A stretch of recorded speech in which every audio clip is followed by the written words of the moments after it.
semuanya, pada kesempatan kali ini, video ini akan membahas secara lebih mendalam mengenai pasar dan lembaga keuangan yang merupakan dua jenis elemen mendasar dalam sistem ekonomi modern. Sebelumnya, perkenalkan nama saya Nesa Amelia dari Universitas Teknokrat Indonesia. Dalam kehidupan sehari-hari, seringkali tanpa disadari kita sudah menjadi bagian dari pasar. Contohnya ketika membeli makanan di warung, memesan ojek online, membayar layanan streaming, atau bahkan saat berbelanja melalui marketplace, semua aktivitas tersebut adalah bagian dari mekanisme pasar.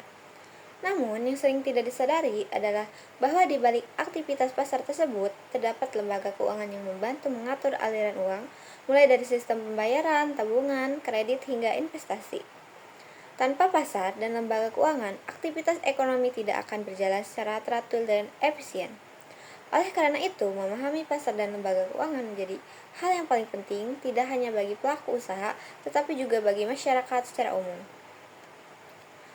Konsep dasar dan peran pasar dalam perekonomian.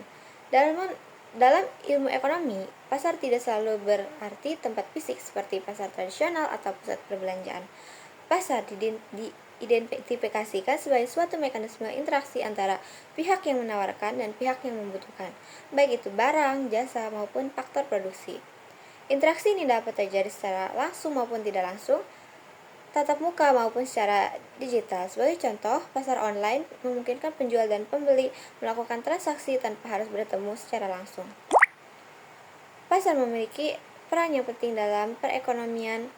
Peran pertama adalah mengalokasikan sumber daya, artinya pasar membantu menentukan kemana barang dan jasa harus dialokasikan agar sesuai dengan kebutuhan masyarakat. Peran kedua adalah menentukan harga. Harga terbentuk melalui mekanisme permintaan dan penawaran. Ketika permintaan meningkatkan dan penawaran terbatas, harga cenderung naik. Sebaliknya, jika penawaran berlimpah, sementara permintaan rendah, harga akan turun. Harganya berfungsi sebagai sinyal bagi produsen dan konsumen. Produsen mengetahui barang apa yang perlu diproduksi, sedangkan konsumen dapat menyesuaikan keputusan pembelian sesuai kemampuan ekonominya. Selanjutnya ada jenis-jenis pasar. Pasar dapat diklasifikasikan ke dalam beberapa jenis berdasarkan kriteria tertentu. Pertama, pasar barang dan jasa. Pasar ini mempertemukan produsen dengan konsumen dalam interaksi barang dan jasa. Kedua, pasar tenaga kerja. Dalam pasar ini, tenaga kerja menawarkan kemampuan dan keahliannya, sedangkan perusahaan bertindak sebagai pihak yang membutuhkan tenaga kerja.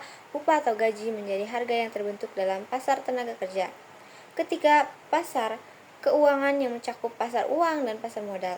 Pasar ini memiliki peran yang sangat strategis karena berkaitan langsung dengan peredaran dana dalam perekonomian.